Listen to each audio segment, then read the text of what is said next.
akankah Salsa Erwina pulang ke Indonesia dalam waktu dekat? Tapi kan suaminya perwira NATO, itu bener gak sih? Ini pertanyaan yang kayak aku pengen tanyain gitu sama Kak Salsa gitu kan. Gimana perasaan Kak Salsa ketika Vira kayak gila anjir, gue punya temen sekarang influencer followersnya udah jutaan loh kayak gitu kan dalam waktu seminggu.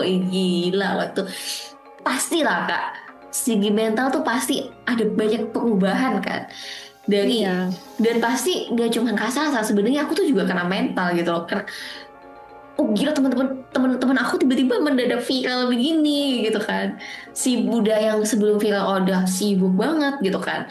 Sejak iya. viral sibuknya minta ampun kan, karena ini salah satu bukan full time influencer ya guys ya. Dia itu adalah Aku karyawan karyawan. biasa. Iya, aku karyawan karyawan. Iya, karyawan di Denmark. Nah itu gimana Kak perasaannya ketika mendadak menjadi influencer dengan jutaan followers kayak gitu. itu Tiba-tiba naik jujur daun ya. Daunnya kering apa daun layu? daun muda. Udah. Daun pisang atau daun apa? Iya, juga daun kelor ya. Jujur Li, aku tuh tidak ada niat ya kalau ini ini akan viral. Oh, aku bikin konten ini tuh akan untuk viral gitu loh. Kayak aku tuh kalau bikin konten cuma menyuarakan yang ada dalam hati aku dan aku nggak peduli itu akan viral atau enggak. Yang penting apa yang ada dalam hati aku tuh tersampaikan gitu, dan kemarahan aku terhadap fenomena kesombongan itu yang ngebuat aku pengen kita debat aja lah, udah lalu banyak bacot gitu kan, sebenarnya itu kan banyak bacot, lu udah sini kita debat aja deh, mau lihat gue marah gitu kan, karena marah gitu ngelihatnya. Nah, perasaan pertama kaget ya, maksudnya wah kok ternyata responnya kayak gini gitu. Dan yang kedua itu perasaan dari kaget marah lagi karena respon yang aku hadapi dari mau menantang secara profesional malah respon-respon yang sangat tidak profesional kan Mm-mm. yang aku hadapin kan, dengan yang dia ngepost terus dia bilang mau ke Ke rumah terus segala rumah macam itu kan. Nah, ngatain itu kan NPD. ngatain NPD apa segala macam, dan itu kan kayak itu kan berjalan terus ya tak, dan apalagi yang terutama yang pas aku dikabarin kalau dia timnya tuh udah mau jalan ke Pamulang, wah itu aku marahnya. Jadi apa yang aku ucapkan itu nggak ada, teman-teman aku tulis dulu tuh nggak ada, aku bener-bener buka handphone ngomong gitu, jadi kayak Refleks ya.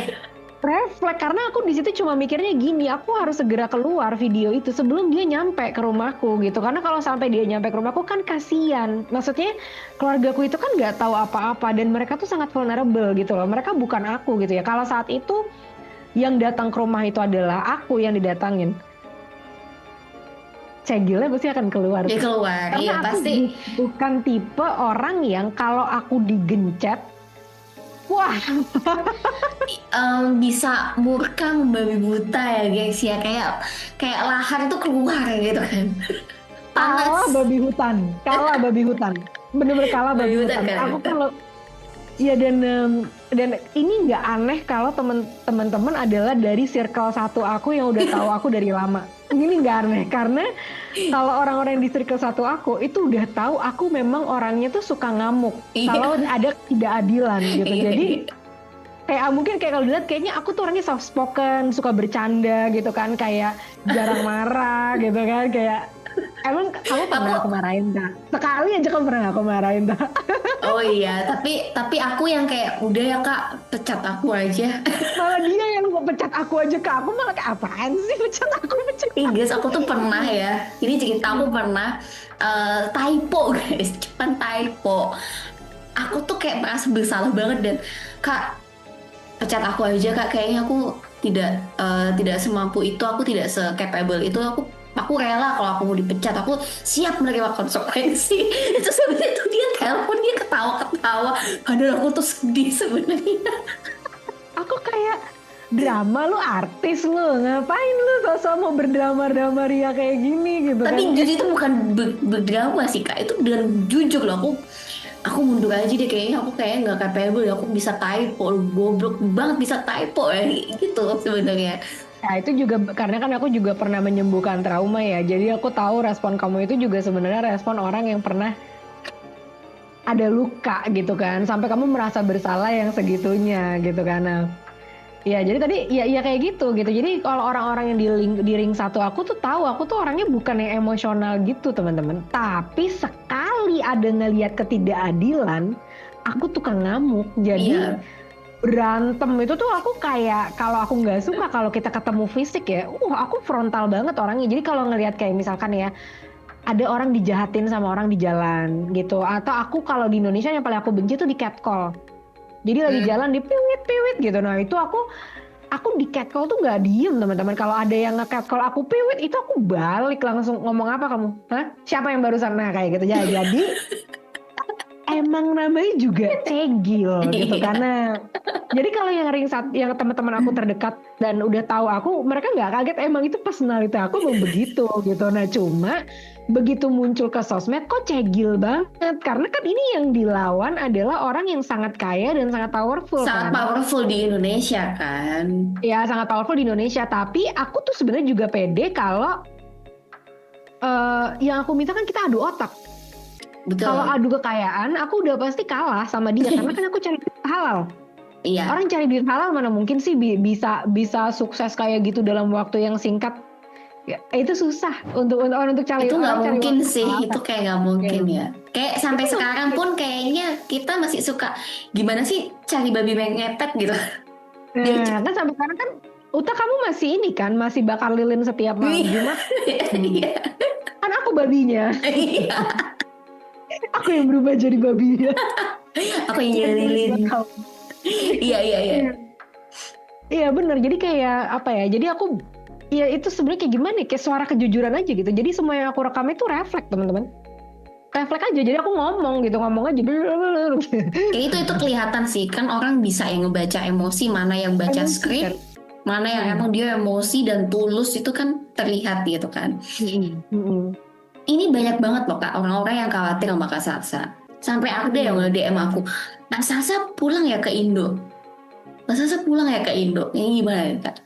Pulang nggak nih ke Indo dalam waktu dekat nih?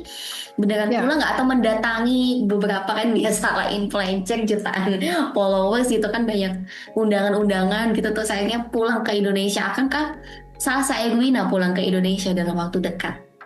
enggak sih, aku sebenarnya nggak ada rencana untuk pulang ke Indo ya. Sebenarnya udah kangen banget, tapi dengan situasi seperti ini tuh ngebikin aku makin kayaknya itu bukan keputusan yang bijaksana gitu untuk pulang ke Indo karena aku takut membahayakan diriku dan juga membahayakan orang lain gitu karena selama ini teman-teman saat aku berbicara gitu ya kan banyak banget loh teman-teman aku dulu dari SMA, kuliah, ada teman-teman aku Mm-mm. lah selama waktu aku di Indonesia yang mereka pun udah pada punya karir profesional masing-masing gitu. Jadi aku tuh nggak sendirian, aku juga dikasih tahu konteks sama orang-orang di sekitar aku gitu kan. Dan ternyata intimidasi kayak dikirimin kepala babi kayak gitu-gitu tuh normal tak di Indonesia Normal gitu banget ya. untuk orang-orang yang bersuara. Dimana Tiba-tiba kalau kamu, hilang, tiba-tiba nah, dibunuh, dihabisin kayak nah, gitu. katanya kadang-kadang kayak tiba-tiba tuh ditungguin depan rumah sama banyak orang. Awalnya cuma diliatin, nanti lama-lama kamu akan mulai dibentak-bentak, akan mana? Menurutku kayaknya itu bukan keputusan yang bijaksana ya. Apalagi perlindungan hukum di Indonesia itu kan sangat lemah ya. Maksudnya kalau kamu bukan siapa-siapa dan aku bukan siapa-siapa gitu kan akan sangat lemah gitu. Jadi Habis deh. menurutku iya makanya jadi menurutku itu kayak bukan keputusan yang tepat gitu buat aku untuk balik ke Indo. Jadi kalau kalian lihat ada berita-berita oh aku pulang ke Indo itu sebenarnya nggak benar sih gitu. Tapi kan suaminya perwira NATO, itu bener nggak sih? Kayak Jadi guys, gila nih guys, Kak Sasa tuh bukan orang sembarangan dijagain sama suaminya perwira NATO gitu. Coba tolong Kak Sasa ambil catokan kita luruskan di sini. iya iya iya. Kita luruskan yang melewat-melewat ya kan. Iya. Ya, suamiku perwira NATO atau enggak? Tapi aku tidak bisa menahan tertawa humor ya. Jadi gini teman-teman, kalau memang ada orang menduduki ya jabatan-jabatan militer yang sensitif dan lain sebagainya, itu tidak akan diketahui oleh publik. Oke, kalau kamu suaminya adalah siapa gitu, itu tidak akan diketahui oleh publik. Nah, tapi informasi secara publik, suami aku adalah seorang em, apaan nih dia sekarang nih? Aku lupa ya apakah dia udah associate professor apa dia asisten profesor. Lupa aku, dia sering dipromot jadi aku lupa. Tapi Sering dipromot jadi lupa.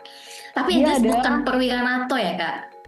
aku nggak bisa menjawab itu karena mungkin gimana ya, yang itu kita biarkanlah, itu teka-teki yang bisa ditebak gitu. Tapi yang publik informasinya adalah dia tuh adalah associate atau asisten profesor, aku lupa ya, tapi di bidang AI artificial intelligence di Denmark yang lumayan handal gitu. Dan di lain itu suami aku juga dia punya perusahaan juga apa ya, berelasi dengan AI gitu, yang ada di Kanada, ada di Dubai, ada di Denmark juga kayak gitu. Nah, masalah dia NATO apa enggak itu kayaknya kalian tebak sendiri Kayaknya aja. mending kita sambil makan NATO ya kan?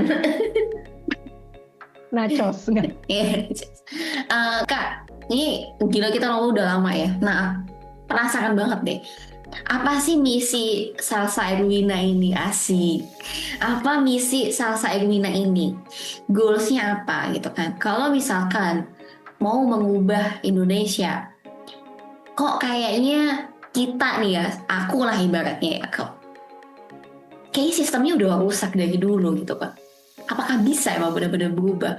Goals kamu ngonten cegil begini apa gitu sebenarnya? Apa yang sebenarnya pengen misi kamu nih apa terhadap Indonesia ini? Kamu ekspektasinya apa? Harapan kamu apa?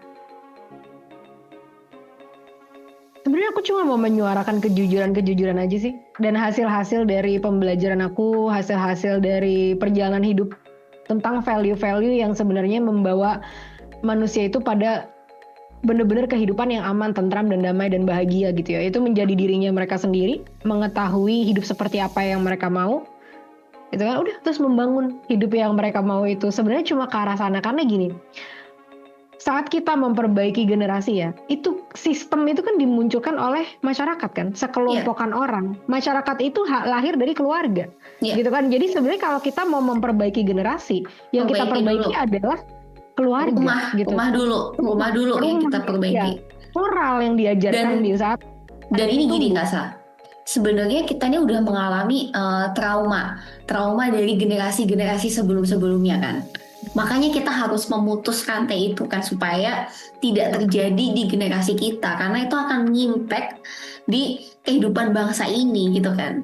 Betul, betul, betul banget. Dan kita harus memutus gitu budaya-budaya, generasi-generasi apa, budaya-budaya yang toksik yang ada di masyarakat sekarang, yang udah aku banyak bahas ya di akunku. Mm-mm. Budaya feodal, gila hormat, budaya bahwa Crazy rich, tiba-tiba pamer nah, kekayaan.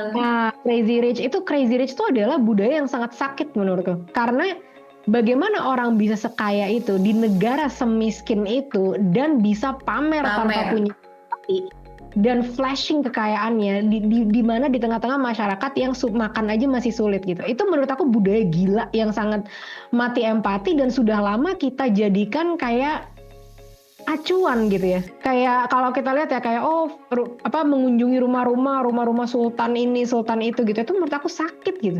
Sakit jiwa gitu, kayak maksudnya kok bisa sih gitu? Nggak tahu, aku nggak paham nih. Kok bisa ada orang memamerkan kekayaan di negara yang semiskin itu? Maksudnya gini ya, kalau kamu kaya, kayamu itu adalah hasil kerja kerasmu yang benar-benar jujur, yang tidak menyakiti siapapun. Oke lah, itu hakmu, gitu kan. Tapi itu pun nggak perlu kamu pamerkan di saat sekelilingmu itu masih kesusahan, Ya, gitu loh. bener. Dan itu kan sebenarnya menanamkan kebencian di hati mereka kan, mau nggak mau, karena mereka ngelihat kok hidup gue susah banget ya, tapi Dan dia tuh ya nggak cuman kebencian sih sepatunya aja Kak. harganya berapa gitu, kayak iya, ayo, Lebih ke kesenjangan sosialnya juga semakin terlihat kan. betul. Betul. Dan akhirnya orang-orang yang kaya, yang kayanya nggak ada habisnya, mereka juga mau punya power. Akhirnya mereka menduduki lagi posisi-posisi yang penting, bukan karena mereka mau membantu, tapi lebih kepada mereka mau nambah kekayaan itu gitu loh. Jadi makin maruk, makin membabi buta, dan yang susah makin susah karena orang-orang yang pemikirannya seperti itu nggak ada dia mikirin orang-orang yang kesusahan. Kalau dia mikirin orang-orang yang kesusahan, dia akan udah melakukan membagi harta-hartanya itu dengan benar-benar ini kayak kita ya, tak. kita bikin perusahaan gitu, kita kan sistemnya bagi hasil. Iya, Karena benar-benar. kalau aku sukses, aku mau semua juga sukses, bukan aku sendiri dan kalian kesusahan gitu loh. Dan itu ya guys, aku sempet ragu. Emang yakin kayak gitu kan? Biasanya kan kalau kita sukses kan ya udah situ akan tetap dapat tapi tidak sebanyak aku kayak gitu kan. Itu kan budaya kapitalis yang sudah mengakar sebenarnya kan. Hmm.